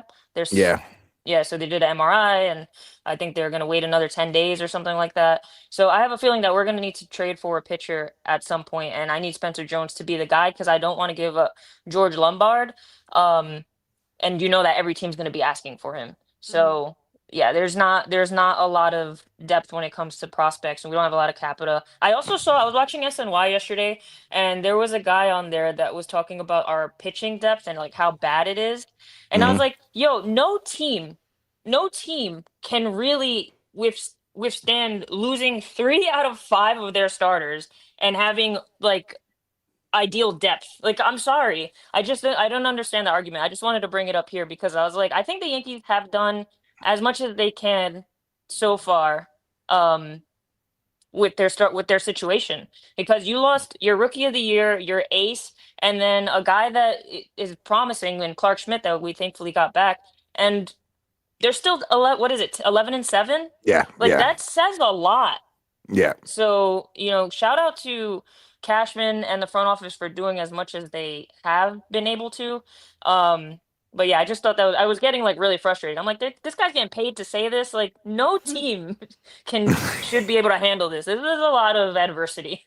Yeah, that's one thing when it comes to it. It's been so many injuries, right? When you just look at going into spring training on paper, we were talking about the Yankees potentially having the best starting rotation in all of Major League Baseball. But then Luis Hill got injured, Garrett Cole got injured, Clarke Schmidt got injured, right? And now we're relying on Max Fried, who's stepping up, who has been phenomenal. But when Carlos Rodon hasn't figured it out, right? When other guys, Carlos Carrasco, we're throwing out there, no shade to Carrasco, but if we're trying to win a championship or if we're trying to be in the World Series, I don't think relying on Carlos Carrasco in meaningful games is going to get you over that hump. Again, no shade to Carlos Carrasco, but shout out to my guy Keith Saunders. Don't forget Marcus Stroman. Marcus Stroman is gone. That's another hole in our rotation Oh, that yeah. we were expecting to have. Yep. I mean, we have had, like you said, Hector, Cole, Cy Young winner, best pitcher ever. Like, he's amazing, right? Cole, Clarke Schmidt, Luis Hill just won the Rookie of the Year and pitched lights out for us all year last year. And also Marcus Stroman went out there and laid a couple eggs. Now he's on the IL, sorry, allegedly. But he's gone. What are we going to do? Like, what rotation out, what farm system or what rotation or what planet could you sustain this amount of injuries and still be in first place in the toughest division in baseball? Like, that's what we're doing right now. We're just slugging our way to first place. And you would say, like, oh, this isn't sustainable, but I'm telling y'all, this is exactly what happened to the Texas Rangers in 2023 when they went on to win the whole damn thing. Jacob deGrom went down like second or third week in the season. They had Nathan Eovaldi and they had virtually no other starters. They had to promote people out of their bullpen. They had to do bullpen games. Their bullpen wasn't weak, and they just slugged their way with offense, batting the guys around and playing team ball and good, solid defense. Then they upped at the trade deadline. They got Aroldis Chapman and they got Jordan Montgomery. And they went and they cruised the whole way. They went undefeated on the road. They beat the Orioles, they beat the Rays, and then they beat the Diamondbacks in the World Series.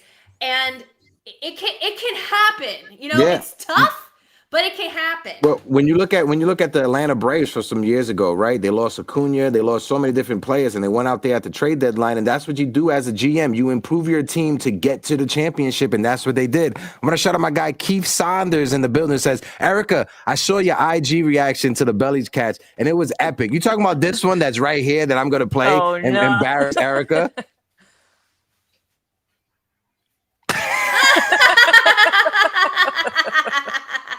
I stood like that for like 30 seconds. I was in awe of that catch. It was amazing. Just to let you guys know, she did that for the Juan Soto catch in the postseason, and she screamed, and like your husband came down, was like, "What is going on?" Oh my God, that's hilarious. You know, the other night when Jason hit the go-ahead double from the right side, I jumped off the couch. I ran up to the TV. I hugged the TV, and I went like this, from the right side, from the right side. And my husband goes, move, I can't see.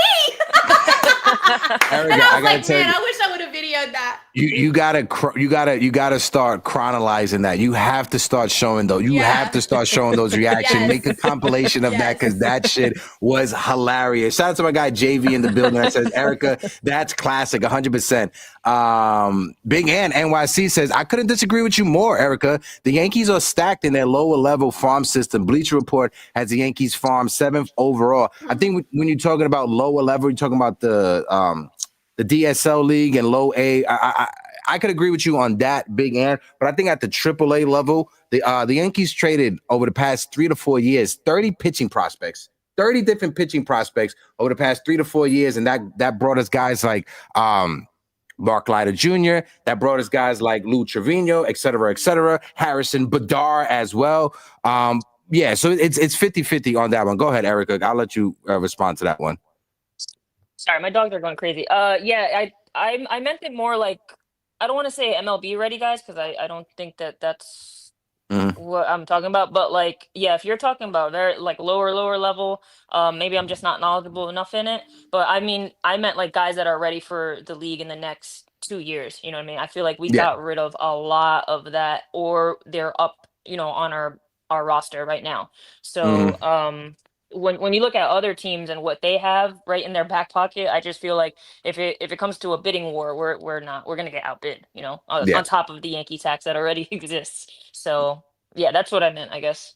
Yeah. Is there anyone specifically that you're eyeing for? I want to say for the trade deadline for the Yankees. Have you started that yet? Grace as well. Have you guys started looking at potential players that you want the Yankees to import, or we haven't had those thoughts yet, or is it too early to? I wish they wouldn't wait till the trade deadline because, like Erica said, I feel like some of the teams that we're competing against are going to have more to offer potentially than we have. Baltimore, I'm looking at you. Red Sox, I'm looking at you. These are two in-division rivalry threats that we're going to have to compete with at the trade deadline. So don't wait. Go now. Trade now, please. Trade now. But to answer your question, obviously everybody's talking about Sandy. That's going to be the hot name. I doubt Cashman goes for him solely because he never really seems to go for the hot name. I'm sure he's looking at somebody else. What I want to know is, the Mariners are known for their rotation and their pitching depth. Is there anybody on the Mariners that we might be able to grab? Because the Mariners are struggling right now. I know it's super early, but the Angels seem to have a little something going in their division. Obviously, the Astros are the Astros. The Rangers have something going down there as well. And even the A's kind of have something going this year. So we may be looking to the Mariners, possibly. And we know they have great rotation. So I don't really know who I would target, but is there a possibility there for somebody? You're muted, Hector. Sorry, I don't know why I was muted. Sorry about that. For the Mariners, they have a lot of pitching. They have a lot of young pitching as well. If there's one pitcher that they're trying to get off of, it's Luis Castillo because of the money that he is owed. And I don't think the Yankees are trying to import that money that's attached to him. If you're going to trade for one of their young pitchers like a Brian Wu or someone like that, you're going to have to give up young, controllable position players. They're going to want Jason Dominguez. They're going to want Spencer Jones. They're going to want George Lombard Jr. They're going to want young, controllable position players because let's be honest, they have no offense outside of Julio Rodriguez. He is the only person that provides any offense in that lineup over there. I know they got Randy Arozarena, but he's not that much of a threat in Seattle and in that ballpark. The Mariners are struggling to score runs, and they need young position players. They have a great closer and Andre Munoz. He's a phenomenal closer, but they just don't have any hitting whatsoever. And it was surprising to me that this offseason, the Mariners didn't even try to go out there and get Kyle Tucker or any offense. That's what I'm saying. That's exactly what I'm saying. And with their division being somewhat competitive. I forgot Kyle Riley. Yeah. Yeah. And with their division being somewhat competitive now with the other teams, I could see the Mariners, maybe looking to move some pieces toward the deadline or maybe even earlier. Who knows? But I'm looking at the Mariners for me. I'm looking at, obviously, the Marlins. Otherwise, I don't know. I'm open. Just make a trade, please. What about you, Grace? As I bring up our guy, CK Froggy, I got you in a second. That's what I said. What did I say? You said Grace. Oh, I'm sorry. Yeah, Erica, what's your thoughts on that? I'm gonna bring up our guy CK as Erica gives a take. Go ahead, Erica. Yeah, I haven't really looked too deep into who would be available, but I think the AL in general is so mediocre that everyone has a chance, and I just can't see anybody being a seller this early. You got to look to the NL. The NL is loaded, especially the West. I would hate to be in that division. If we were in that division, I think we'd be in fourth place. So it's crazy how it kind of flipped because the AL East has always been known to be one of the toughest divisions. But yeah, I don't know who I would look towards. I gotta look more into that. But like Grace said, the obvious is like a Sandy Alcantara, but I don't think the Yankees have enough for him. So we'll see. And honestly, if the Yankees could get Luis Heel back, Fried can continue to be an ace that he is, and Rodon can figure it out, or if Clarke Schmidt steps up and becomes what we need Rodon to be, I can't see them going for a top tier arm. I think they'll probably find somebody that'll probably eat innings maybe or do like slightly better job than I guess what Cookie's doing or Woolworm. But I can't see that happening. I think Crashman is probably going to be, as long as Heel can come back sooner than later, I think he's going to be he's gonna keep it the way it Yeah. is. We got our guy CK in the building. CK, Chris Khalif. Chris, how you doing, brother? Hope all is well. I was great seeing you on Sunday, my guy. You know it's always a party anytime we link up, Chris. Yes, sir. Yes, sir. Oh, great event, Frank, as always. I got the card right here, just in case you want to.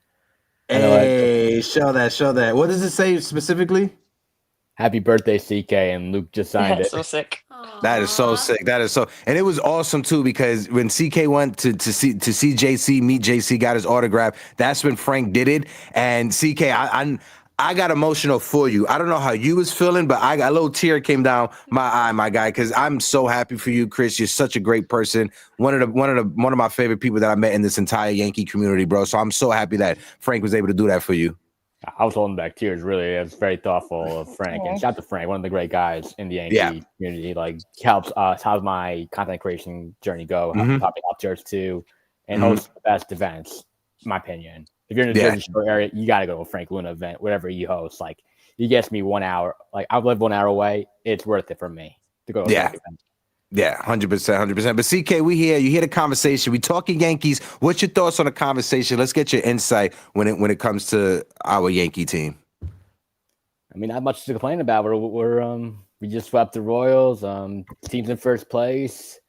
It's all is good. And to piggyback off your trade conversation, we need to do something. Maybe I'd like to do like a pitching, because pitching wins games come October. And we need to do something because how long is Aaron Judge going to be in his prime? So I think Brian Cashman and company needs to do like a big move like that to ensure Aaron Judge gets that World Series. But a player who I'd want, I mentioned it in the comments, is Zach Gallen, guy from New Jersey. So he's used to the New York market. So I don't think that would be like a hard transition because we need people that could pitch here in New York. I think we had pitchers and players not play who are stars elsewhere, not adjust to the New York market. So that Zach Gallen would be my guy. For me, the biggest surprise for me, and I know he had a rough starting his first time, but he's been awesome since that, Will Warren.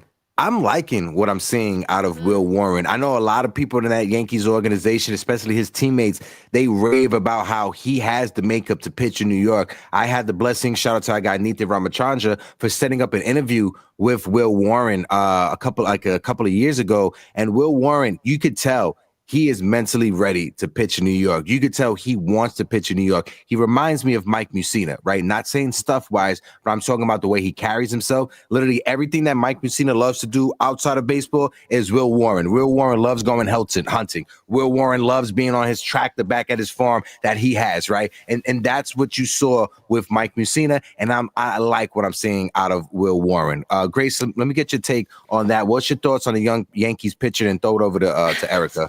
You never underestimate a Yankee with a Southern accent, okay?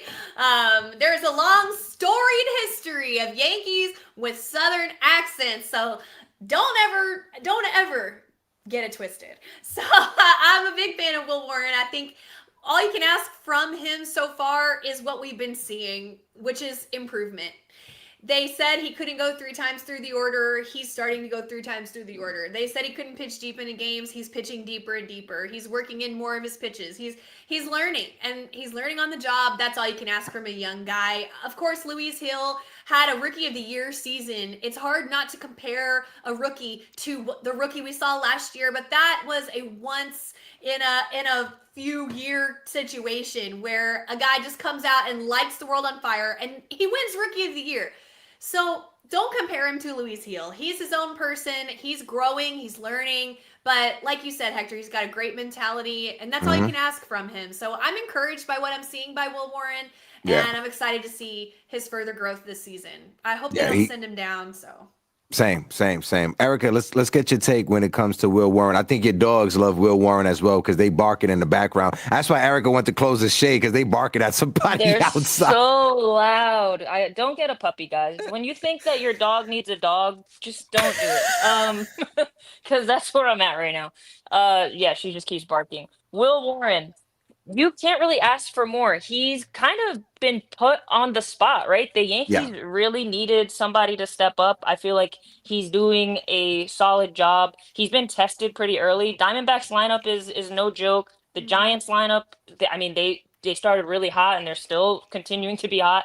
That's a test of a lineup to have to pitch through. So, I mean, like Grace said, just to see that he continues to improve, maybe get to 6 innings pitch, because we have a lot of starters that look really good through 5, and then the 6th inning comes and they seem to struggle, and then we tax our bullpen. And I think that that's what happened last season, and then we went through that really bad rut in July and August. So I don't want to see that happen again. So I just want to see that these starters can continue to go deeper in games, and we don't, completely destroy our bullpen too early on. But yeah, you can't ask for more for Will Warren. I feel like, again, he was put into a really big situation, having to try to play like hero, and he's doing a pretty good job for a rookie. Yeah, I just want to say solid take, but this is where my ADHD kicks in, because Mark T Maker's comment is up here. You ever seen the movie Home Improvement? I'm like the neighbor. All you see is my eyes right now. But Mark T Maker with the $5 super chat, he says, if the Reds fall out of it, I would try to trade for Brady Singer. I think it would take an awful lot. No, I got to agree with you, Mark T Maker. I would love Brady Singer to be pitching for the New York Yankees, but it definitely would take a lot. I think the Reds are one of those young teams to watch out for. I think they're just a few pieces away from making some noise in Cincinnati. Shout out to my guy Must Save Snacks in the building. Absolutely, bro. I'll share the Discord right now. Always the link in the description has the Discord. If you guys want to talk to a great Yankee community, make sure you guys join the Discord. Shout out to you, brother. Always appreciate you being in the chat. Just give me 2 seconds to find the link for the chat so I can send it out. Always appreciate you, though, in the building. My guy, Guy. We got a guy named Guy in the building. Shout out to you, Guy. Yankees are stacked with quality quality at ABOR. No, that's one thing. And shout out to Yankees Farm Lowe's, who does a great job when it comes to covering the Yankees minor league system. The Yankees, they have a lot of players at the low A level. If they're going to pan out, I'm not sure, but we start with George Lombard. You got Brandon Mayayo. You got Henry Lalani as well. You got some pitcher named Huss, who the Yankees drafted last year, a starting pitcher who was looking phenomenal as well. So the Yankees, they do have some pieces in that farm system. I just think when it comes down to it, I don't think the Yankees have the pieces to compete against the New York Mets. The Mets have a better farm system than the Yankees. So if the Mets call up Miami and they want Sandy Alcantara, they can probably get that deal done, right? So I think Brian Cashman, if you're Brian Cashman, you have to try not to get fleeced. And like Erica loves to bring up, there's always a Yankee tax, right? And if you're saying there is no Yankee tax, you're a fool. There's always a Yankee tax. That's why us Yankee fans, we get frustrated seeing when other teams trade for a superstar and say, wait, you only got that back for them, but you want an X, Y, and a third from the New York Yankees. That's the frustration that comes to me when these conversations happen, when it comes to trading prospects or not trading prospects. Go ahead, Grace. I want to be an early adopter of a trend that I'm seeing that we need to capitalize on as the Yankees, and that is that with the new expanded playoff system, there are so many teams that still think that they are in it by the trade deadline, or are still potentially in it by the trade deadline, that they're not as willing to trade as they have been in the years past.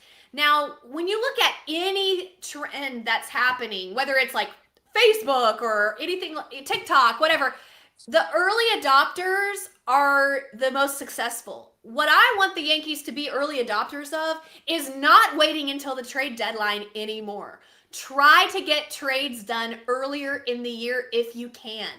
Call them up. Let them know your interest. Let them know the pieces that you're willing to move, what holes you're willing to fill now. Don't wait. Do not wait, because these teams will either still be in contention, or you'll be competing with so many other teams for the 1 or 2 teams that are out at that point that it's impossible. Like you said, Hector, the Mets have a better farm system ready to trade. The Orioles, the Reds, like we could go on and on, okay?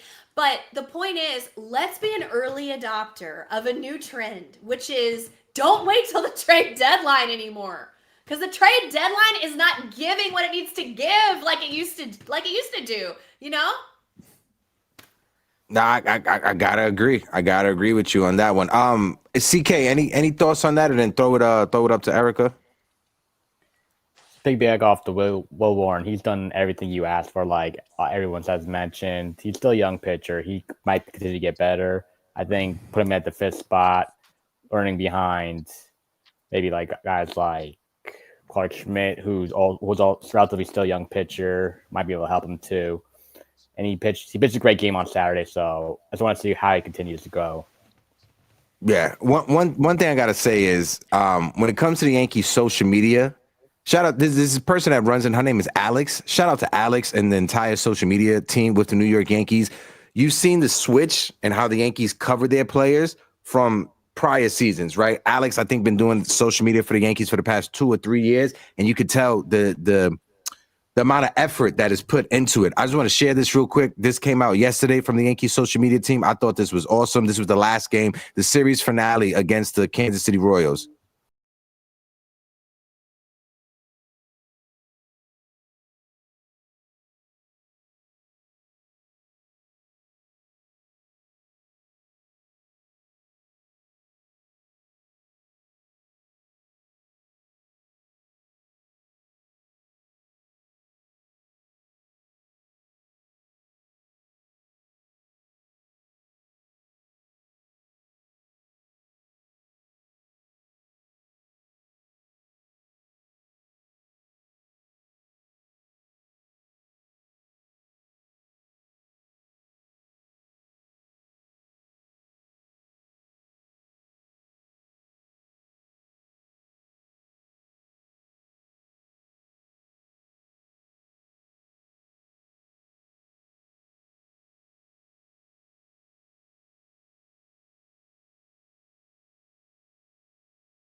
Again, just little stuff like that. That is just so cool. Again, shout out to Alex and the people that run the New York Yankees social media team. Alex and Cody, they do an amazing job over there. If you guys ever see, Cody's that guy that's running on the field next to Aaron Judge with the camera. And I had to ask him, I was like, bro, how do you keep it with the cardio with Judge? He's like, bro, it's not as easy as it look. It's a killer on me. So shout out to them over there that control the Yankees social media team. Erica, I want to toss it over to you. The Yankees take on the Tampa Bay Rays tonight. I'll let you go as I bring up our good friend Froggy to join us in on the conversation. What's your thoughts when it comes to tonight's? What are you looking forward to in this first 4-game series of the season for the Yankees?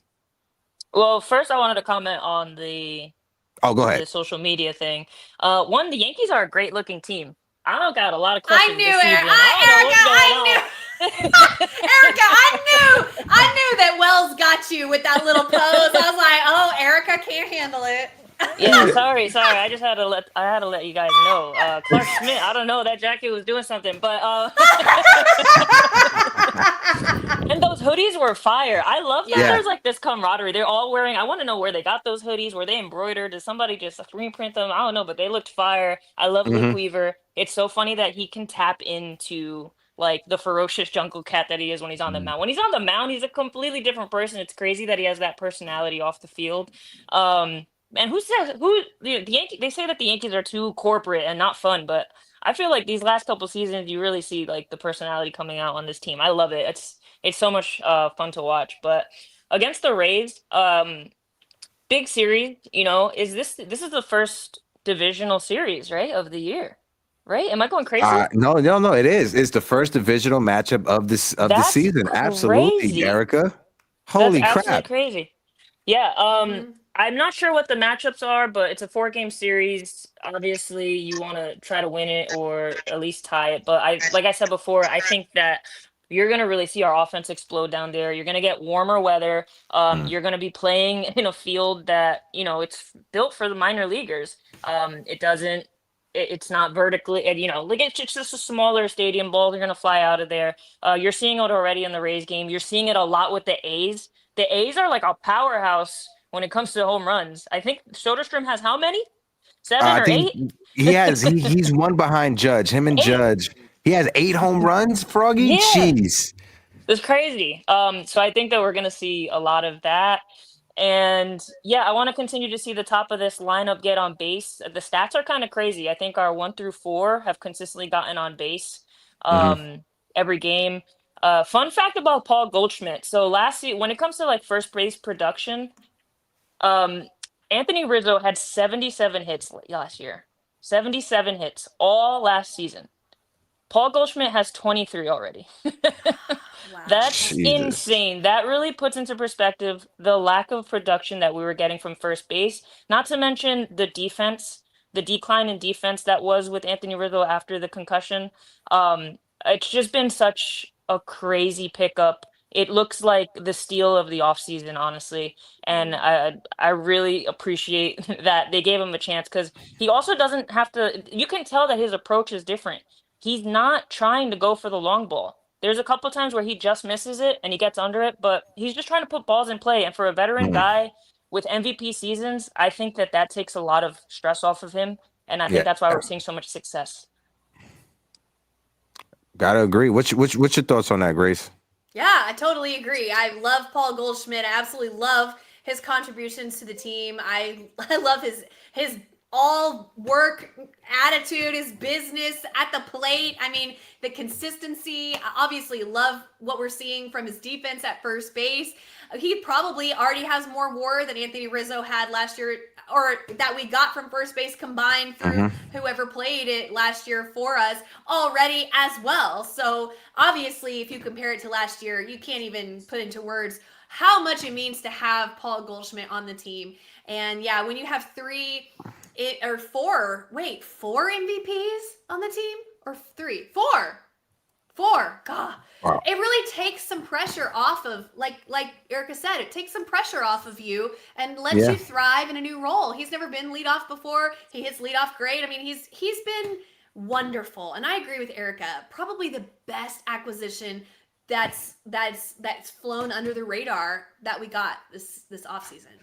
Yeah, not just that. Also, the most bang for your buck. He's making $12 million. With the production you're getting out of Paul Goldsmith, you could easily warrant that to make it 18, 20 million. Definitely more than whatever he's making right now. CK, I'll toss it over to you to get your take on Paul Goldsmith, and then we'll kick it over to our guy Froggy, who was there. But folks in the chat, we got over 80 people who was watching us right now on YouTube. We're sitting on 41 likes. If you guys can, smack that like button. Let's try to get to 50 likes as close as we can. When it comes to subs, we're at 5,064. 2 more subs on the stream. If you guys can, hit that subscribe button. We are on our way to 10K. CK, the floor is yours, brother. Fun fact, Paul Goldschmidt was traded for Luke Weaver from Arizona to St. Louis, so it's a full circle moment that they're all teammates here in New York. But that's a Snapple fact for your ass. Go ahead, CK. Appreciate that. Well, yeah, I mean, Paul Goldschmidt had a great second half of the season in 2024, so it was great that he could continue here in New York. And he's done everything more than you asked for. He made a great defensive play last night, and I'm looking forward to see more production out of him in the season. And he was buddies with Judge before coming to New York, so we needed to keep Judge happy. So good camaraderie, I think. Yeah, I say that. But to keep Judge happy, keep the locker room happy, that's what he brings, and looking for more from Goldschmidt. And as part of the series, we're playing at George Steinbrenner Field, essentially another home game for the Yankees. Yeah, it's basically a home game for the New York Yankees. And shout out to Jacob Petruzzi, who is our community statistician in the Yankees community. Shout out to Jacob Petruzzi, who was always dropping the numbers, who said for tonight's game, you got Will Warren versus Bradlett. For tomorrow's game, you got Bradley versus Rodon. You got Rodon versus Ramson, Carrasco versus Baz, and Max Fried versus Ryan Peptois. That's not Cody Petit. I know that. That's what I thought when I first saw that last name. Shout out to you, Jacob Petruzzi. I appreciate you, my guy. And like Keith said, Goldie is batting .348 with an .867 OPS. That is the yikes. Froggy, I want to toss it over to you, my guy. Our community Astros fan who's over here. Froggy, let's get your take when it comes to Paul Goldschmidt. First of all, thank you for letting me on. I think I originally wanted Paul Goldschmidt in Houston, and then we signed Christian Walker to a 3-year, $60 million, which it's the Jose Abreu deal, but I am worried about it. The thing with Paul Goldschmidt is St. Louis was forcing him out in a way where they are having a youth movement there. You know, starting about Laz Bar, Jordan Walker, who plays amazing, great defense now, and guys like that. So I originally thought that two of the major cornerstones in St. Louis would go to New York in the terms of Goldschmidt and Arenado. Goldschmidt's there. He's doing amazing for you. I don't know about Arenado yet. I don't know what they're doing with him. I think they're going to see where they are by the deadline. And they're in the running for that division for some reason, and they're playing great. I think overall, him bleeding off, you're not asking him to do a lot. You're not asking him to carry the team like he did with St. Louis last year. You're not. You're like, look, you got Aaron Judge, Cody Bellinger, Jazz Chisholm, Anthony Volpe, Austin Wells. You don't just hit the ball, and he's hitting the ball. And he played all 162 last year. He didn't have to do that this year. That is a great. That is a great point, Froggy. You take so much pressure off of him when you ask him, like, "Hey, just get on base." Just get on base so the big guy, Aaron Judge, could bring you in, so Cody Bellinger could bring you in. And that's a great point. When you tell a former MVP, somebody like Paul Goldschmidt, you don't have to put us on your shoulder. All you have to do is get in the box, get on base, and we would drive you home. And he's played solid defense also at first base. And that was one thing that people pointed out, that his defense took a rapid decline, but he's been solid at first base so far this season. I just want to shout out the chat just a little bit more. I appreciate you, Jacob Petruzzi. Shout out to you, Jacob Petruzzi. Grace, we're about to get ready to wrap things up. What's your thoughts for tonight's Yankees? Real quick. Yankees win? What's the score? Oh, yeah. Yankees win.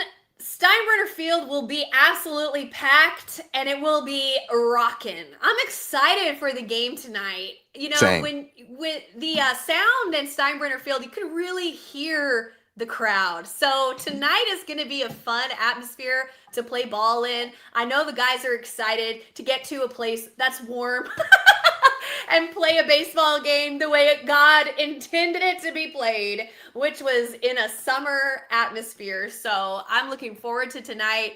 And Froggy, thanks for coming up. You're awesome. I want to say I was born in Houston, so shout out. But I stay off I-45 as much as I possibly can. I'm a Dallas girl now. I'm an I-35 girl, and I don't want to hear anything about I-45.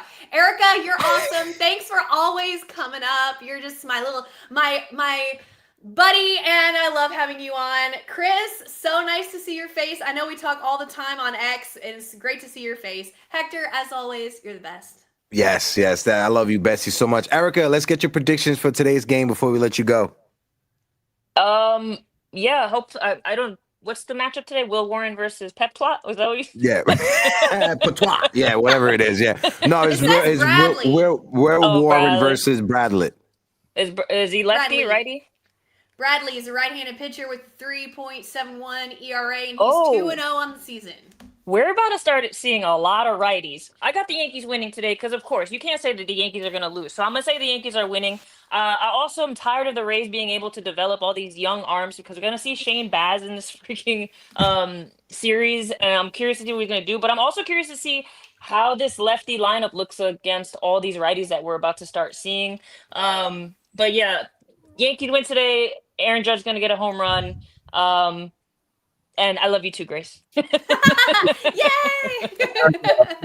Like always, friend. Guys, make sure you guys go and follow Erica on Instagram. That's Baseball Erica. Subscribe to her YouTube channel. That's Baseball Erica. She was killing it with the takes. Always, Erica. Appreciate you, friend. You have a great one.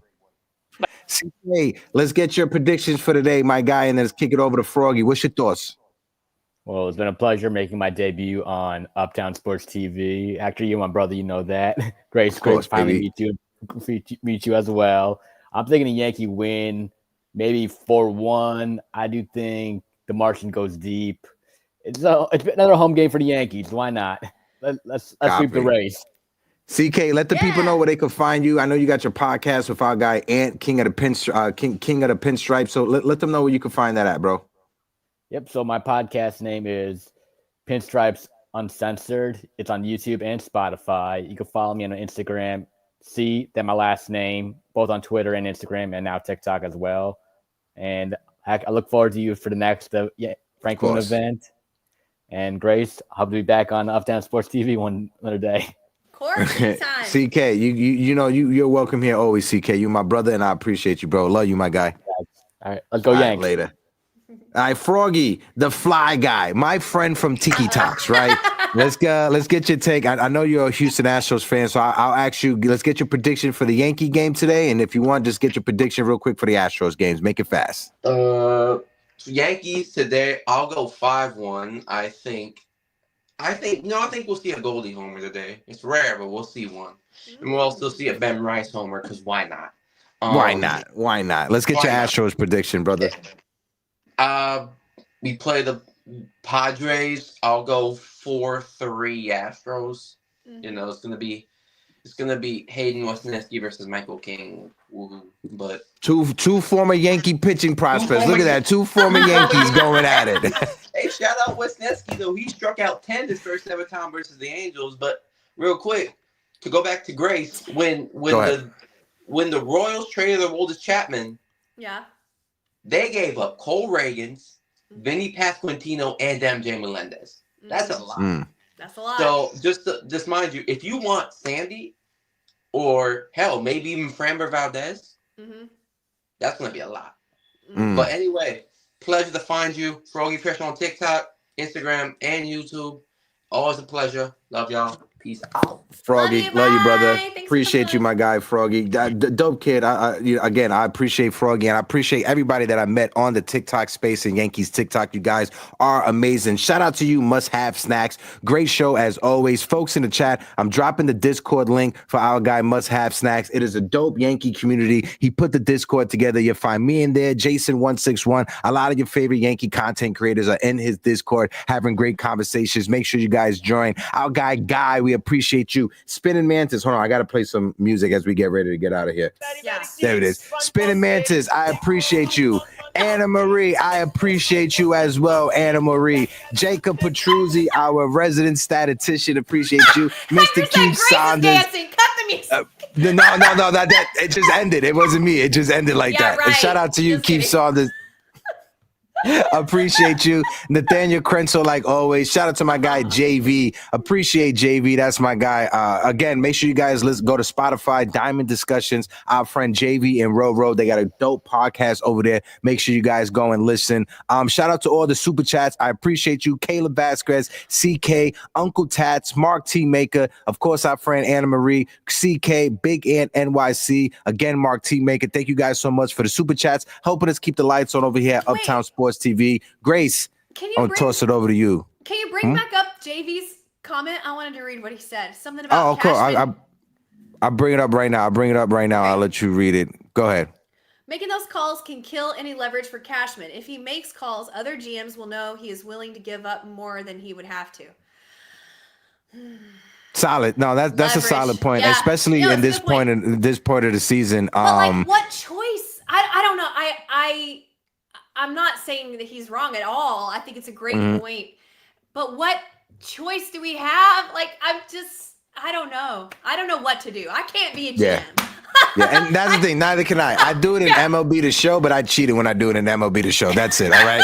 But I appreciate everybody. Appreciate all you Yankee fans who tuned in. Make sure, like always, hit the like button, hit that subscribe button, share us out on any Facebook pages you got, any social media pages. We want more Yankee fans to join in on the conversation. Grace, last words for these beautiful people as we make our final exit.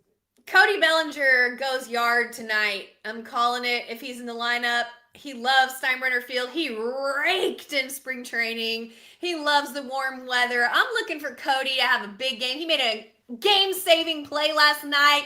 He's going to roll on that confidence right into tonight. Cody Bellinger has a huge game tonight for us. We win. Yankees, go Yankees. Absolutely. Like I said, Juan Soto does that make that catch. You hear me, Ro? Okay, Juan Soto doesn't make that catch. The Yankees lose. Shout out to my guy Ro, who is in the building. I appreciate you, Mikey Caliendo, who is in the building. Listen, Yankee fans, like always, make sure you guys drink some water, right? Stay hydrated. I had to throw out my pink water bottle because it got messed up, so I got me a new water bottle. But yeah, like I said, just drink your water, stay hydrated. Make sure you guys are checking in on your friends. Like always, I'm Hector Beauchamp, Uptown Sports TV. I'm Grace Monroe, Yankees fan from Texas. This is Yankees Morning Brew. And like always, Go Yankees. Bingo, bango. Appreciate y'all. You fought well yesterday. Your style is unorthodox.